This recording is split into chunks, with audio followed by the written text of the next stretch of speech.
Hello everyone, welcome to a online solution. आज के इस वीडियो में हम लोग बात करने वाले हैं राजनीतिक शास्त्र यानी सेट 1 ऑब्जेक्टिव क्वेश्चन। राजनीतिक शास्त्र यानी कि सिविक्स का काफ़ी इंपॉर्टेंट ऑब्जेक्टिव क्वेश्चन कवर करेंगे। अगर आप इंटरमीडिएट एग्जाम की तैयारी कर रहे हैं 2021 में, तो आप इस वीडियो को पूरे अंत तक देखें। साथ ही साथ अगर आपने ए ऑनलाइन सॉल्यूशन का मेंबर एंड सब्सक्राइब नहीं किए तो सब्सक्राइब करके ए ऑनलाइन सॉल्यूशन का मेंबर बन जाइए। तो चलिए फ्रेंड्स, वीडियो को स्टार्ट करते हैं। पहला नंबर सवाल कहता है फ्रेंड्स, किस समिति की अनुशंसा पर भारत में प्रथम बार पंचायती राज संस्थाओं का गठन किया गया था? किस समिति की अनुशंसा पर भारत में सर्वप्रथम यानी कि प्रथम बार पंचायती राज संस्थाओं का गठन किया गया था? तो राइट आंसर ऑप्शन डी हो जाएगा, यानी कि बलवंत राय मेहता समिति। राइट आंसर क्या होगा हमारा? ऑप्शन डी होगा। ऑप्शन का डी यहाँ पर बिल्कुल करेक्ट आंसर होगा। सेकेंड नंबर सवाल देखिए, निम्नलिखित में से कौन भारतीय संघीय व्यवस्था की विशेषता नहीं है? यानी निम्नलिखित में से कौन भारतीय संघीय व्यवस्था की विशेषता नहीं है? आइए ऑप्शन को पढ़ते हैं। ऑप्शन ए है दोहरी नागरिक शक्तियों का विभाजन, स्वतंत्र न्यायिक व्यवस्था। ऑप्शन डी में है संविधान की सर्वोच्चता। तो देखिए हमारा जो आंसर होगा यानी कि भारतीय संघीय व्यवस्था जो है नहीं है। राइट आंसर ऑप्शन ए होगा, यानी दोहरा नागरिक जो है नहीं है। ठीक है, कौन नहीं है? तो ये जो है दोहरा नागरिक बिल्कुल नहीं है। राइट आंसर यहाँ पर ऑप्शन ए हो जाएगा। चलिए अगले क्वेश्चन की ओर बढ़ते हैं। सेकेंड नंबर सवाल, यहाँ पर 3 नंबर सवाल आपकी स्क्रीन के सामने हाजिर है। 3 नंबर सवाल कहता है एवरीवन, भारतीय संविधान के द्वारा कितने मौलिक आधार प्रदान किए गए हैं? यानी भारतीय संविधान के द्वारा कितने मौलिक अधिकार प्रदान किए गए हैं? ठीक है, ऑप्शन देखिए 5, 6 और 7 और 8। तो देखिए यहाँ पर जो राइट आंसर होगा 3 का ऑप्शन नंबर हो जाएगा बी, यानी कि 6 मौलिक अधिकार प्रदान किए गए हैं। ऑप्शन का बी बिल्कुल करेक्ट आंसर होगा। याद रखना, ठीक है, ये सारे क्वेश्चन को याद करना। अगर आप नए हो तो अभी भी चैनल को सब्सक्राइब कर लीजिए, ताकि आपको यहाँ पर तैयारी बहुत अच्छी तरीके से कराई जाएगी। वीडियो को पसंद आती है तो लाइक करना बिल्कुल ना भूलना। 4 नंबर सवाल कहता है, भारतीय संविधान का कौन सा अनुच्छेद निर्वाचन के लिए प्रावधान करता है? ठीक है, इसको मैं थोड़ा सा ऊपर करता हूँ। सवाल क्या कह रहा था? भारतीय संविधान का कौन सा अनुच्छेद जो है निर्वाचन के लिए प्रावधान करता है? ऑप्शन देखिए, अनुच्छेद 320, 321, अनुच्छेद 322, अनुच्छेद 324। करेक्ट आंसर होगा 4 का ऑप्शन डी, यानी कि अनुच्छेद जो है 324 जो है प्रावधान करता है। ऑप्शन का डी यहाँ पर बिल्कुल करेक्ट आंसर होगा। अनुच्छेद जो है 324 जो है 24 होगा राइट आंसर। ठीक है, चलिए अब अगले क्वेश्चन की ओर बढ़ते हैं। 5 नंबर सवाल हमारे स्क्रीन के सामने हाजिर है।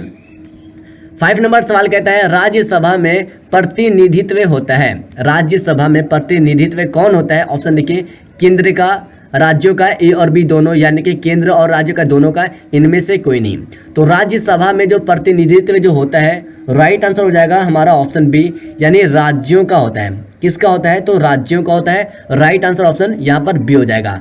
और आप लोगों में से कई स्टूडेंट ऑप्शन सी मारते हैं, यानी कि केंद्र भी मार देते हैं और यहाँ पर जो है राज्य भी मार देते हैं। लेकिन यहाँ पर केंद्र ना होगा, ना ही यहाँ पर जो है दोनों नहीं होगा, बल्कि यहाँ पर राइट आंसर होगा राज्य, जो हमारा ऑप्शन नंबर हो जाएगा बी। ठीक है, याद रखना सारे क्वेश्चन को। 6 नंबर सवाल कहता है, भारतीय संघीय व्यवस्था में किसे अधिक शक्तियां प्राप्त है? भारतीय संघीय व्यवस्था में किसको जो है अधिक शक्तियां प्राप्त है? ऑप्शन देखिए, केंद्र को, राज्य को, जिले को, और इनमें से कोई नहीं। तो देखिए यहाँ पर जो 6 का जो राइट आंसर होगा ऑप्शन नंबर हो जाएगा ए, यानी केंद्र को जो है शक्ति प्राप्त है। करेक्ट आंसर ऑप्शन ए हो जाएगा। भारतीय संघीय व्यवस्था में किसे अधिक मतलब क्या होता है? अधिक मतलब होता है ज़्यादा। तो सबसे ज़्यादा जो है हमारा जो है केंद्र को है जो है शक्ति प्राप्त है भारतीय संघीय व्यवस्था में। ठीक है, राइट आंसर यहाँ पर ऑप्शन ए होगा। अगले क्वेश्चन की ओर बढ़ते हैं। 7 नंबर सवाल हमारे स्क्रीन के सामने हाजिर है। 7 नंबर सवाल कहता है, राज्यसभा में मनोनीत सदस्यों की संख्या कितनी है?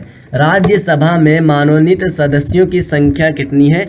सॉरी, यहाँ 7 नंबर सवाल है। 7 नंबर सवाल देखिए यहाँ पर नीचे है, राज्यसभा में मनोनीत सदस्यों की संख्या कितनी है? तो ऑप्शन देखिए 12, 13 और 21 और 11। तो 7 का राइट आंसर ऑप्शन हो जाएगा, यानी कि 12 है। ठीक है, कितनी है? तो 12 है, याद रखना। चलिए अगले क्वेश्चन की ओर बढ़ते हैं। 8वां नंबर सवाल है, भारत में पहला नगर निगम स्थापित किया गया था? भारत में सबसे पहले जो है पहला नगर निगम स्थापित कहाँ किया गया था?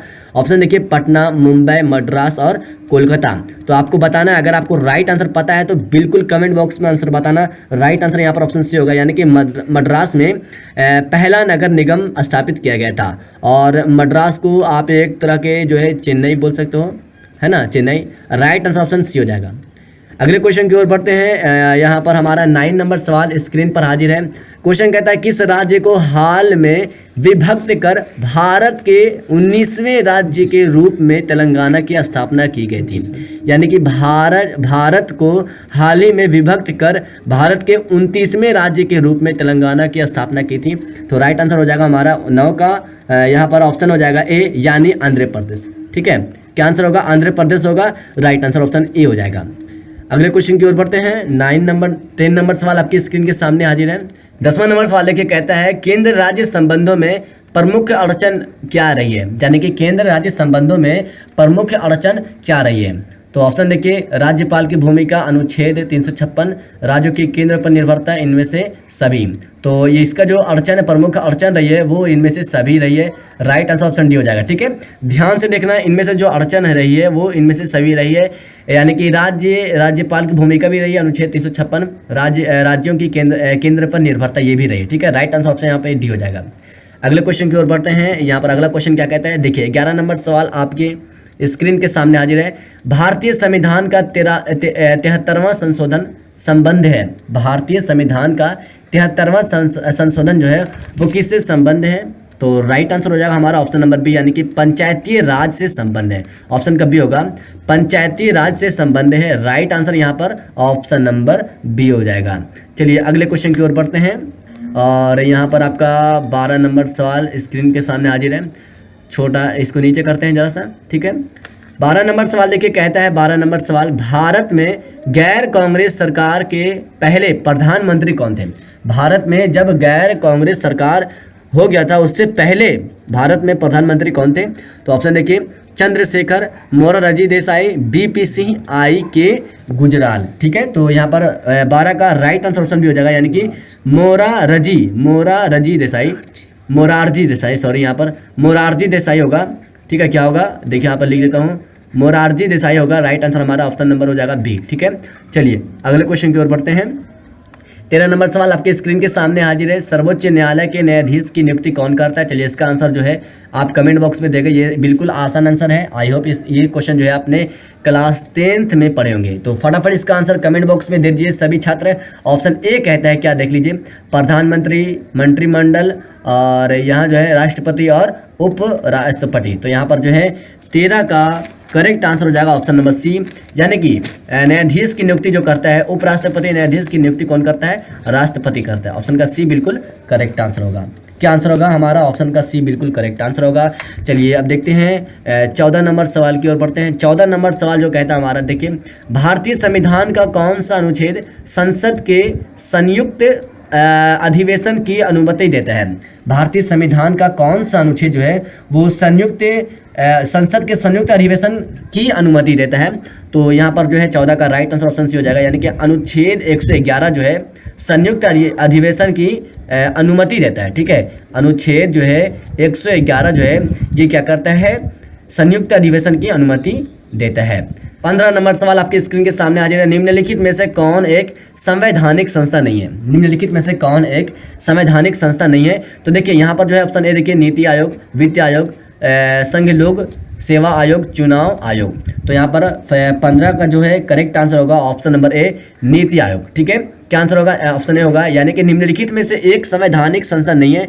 तो ये जो नीति आयोग जो है ये एक संवैधानिक अवस्था जो है संस्था जो है नहीं है। ठीक है, राइट आंसर यहाँ पर ऑप्शन हो जाएगा ए। अगले क्वेश्चन की ओर बढ़ते हैं। अगला क्वेश्चन कहता है हमारा स्क्रीन के सामने 16 नंबर सवाल हाजिर है। भारतीय संविधान के किस भाग को संविधान का आत्मा कहा जाता है? भारतीय संविधान के किस भाग को संविधान का आत्मा कहा जाता है? तो ये भी क्वेश्चन मोस्ट इंपॉर्टेंट है। यहाँ पर हो जाएगा प्रस्तावना, बिल्कुल करेक्ट, यानी कि प्रस्तावना को भारत भाग का संविधान का आत्मा कहा जाता है। भारतीय संविधान जो है प्रस्तावना को संविधान का आत्मा कहा जाता है। याद रखना 16 का राइट आंसर ऑप्शन यहाँ पर ए हो जाएगा।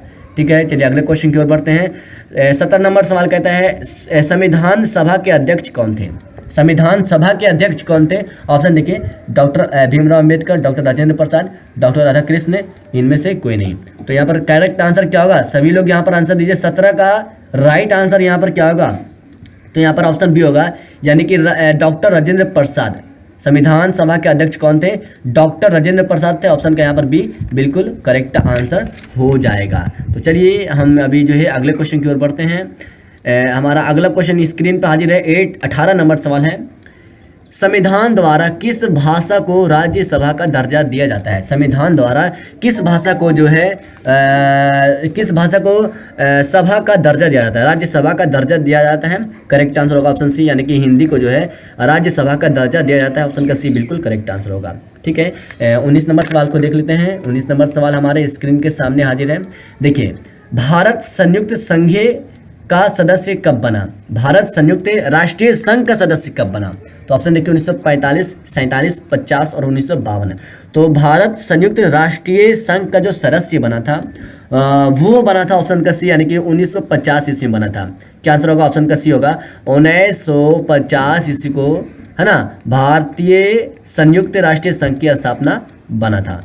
तो चलिए अगले क्वेश्चन की ओर बढ़ते हैं। 20 नंबर सवाल देखिए, किस देश ने नाटो में अमेरिका नेतृत्व का विरोध किया? किस देश ने नाटो में अमेरिका नेतृत्व का विरोध किया? तो ऑप्शन देखिए, ब्रिटेन, फ्रांस, पश्चिम जर्मनी और इटली। तो वह कौन ऐसा देश था जो नाटो में अमेरिकी नेतृत्व का विरोध किया था? ठीक है, तो 20 का यहाँ पर राइट आंसर होगा ऑप्शन नंबर बी हो जाएगा, यानी कि फ्रांस। ठीक है, फ्रांस एक ऐसा देश था जो नाटो में अमेरिका नेतृत्व का विरोध किया था।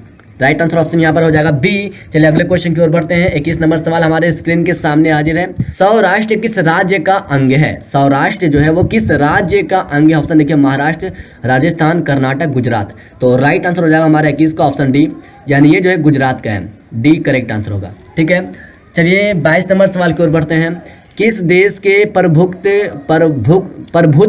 से एक ध्रुवीयता कायम हुई? किस देश के प्रभुत्व से एक ध्रुवीयता कायम हुई है? तो यहाँ पर 22 का आंसर क्या होगा? सभी छात्र आंसर बताना। राइट आंसर यहाँ पर ऑप्शन हो जाएगा डी, यानी अमेरिका ऐसा देश था जिसमें प्रभुत्व एक ध्रुवीयता कायम हुआ। ठीक है, अमेरिका। चलिए अगले क्वेश्चन की ओर बढ़ते हैं। यहाँ पर आपका 23 नंबर सवाल हाजिर है। 24 नंबर सवाल भी देख लीजिएगा नीचे। ठीक है, 23 नंबर सवाल देखिए, दक्षिण सार्क में कितने देश हैं? दक्षिण सार्क में कितने देश हैं? ऑप्शन देखिए 5, 6, 7 और 8। राइट आंसर होगा ऑप्शन डी, यानी कि 8 देश हैं। ठीक है, कितने देश हैं? तो 8 देश हैं। करेक्ट आंसर यहाँ पर जो है ऑप्शन नंबर हो जाएगा डी। ठीक है, चलिए 24 नंबर सवाल की ओर बढ़ते हैं। 24 नंबर सवाल कहता है, सुरक्षा परिषद में अस्थायी सदस्यों की संख्या कितनी है? सुरक्षा परिषद में अस्थायी सदस्यों की संख्या कितनी है? तो करेक्ट आंसर ए, यानी कि 5 है। ठीक है, सुरक्षा परिषद में अस्थायी सदस्यों की संख्या कितनी है? तो 5 है। याद रखना, राइट आंसर यहाँ पर ऑप्शन नंबर ए हो जाएगा। चलिए अगले क्वेश्चन की ओर बढ़ते हैं। आई होप आपको वीडियो पसंद आ रही है तो लाइक करना और बताना कमेंट बॉक्स में कि आपको वीडियो कैसी लग रही है। 25 नंबर सवाल कहता है, पुनः पैक्ट संबंधित था। पुनः यहाँ पर आकार हो जाएगा। ठीक है, यहाँ पर आकार हो जाएगा, टाइप करने में गलती हुआ। पुनः पैक्ट संबंधित था, यानी पुनः पैक्ट जो था वो किससे संबंधित था? तो यहाँ पर राइट आंसर होगा ऑप्शन ए, यानी दलित वर्ग से संबंधित था। ऑप्शन का ए बिल्कुल करेक्ट आंसर होगा। तो एवरीवन, आज की इस वीडियो में मैंने आपको 25 इंपॉर्टेंट क्वेश्चन कवर किए हैं राजनीतिक शास्त्र का, जो आपके लिए काफ़ी ही अति महत्वपूर्ण है। बोर्ड एग्जाम परीक्षा तैयारी के लिए नंबर 1 चैनल है। तो प्लीज़ आप ए ऑनलाइन सोल्यूशन को सब्सक्राइब जरूर कीजिए। साथ ही साथ बगल में बेल आइकन आएगा, उसको दबाना बिल्कुल ना भूलना। तो चलिए हम वीडियो को लास्ट करते हैं। लास्ट बार आपको बोल दूंगा, वीडियो अगर पसंद आती है तो लाइक करना बिल्कुल ना भूलना। थैंक यू दोस्तों, वीडियो को लास्ट करते हैं। That's all everyone.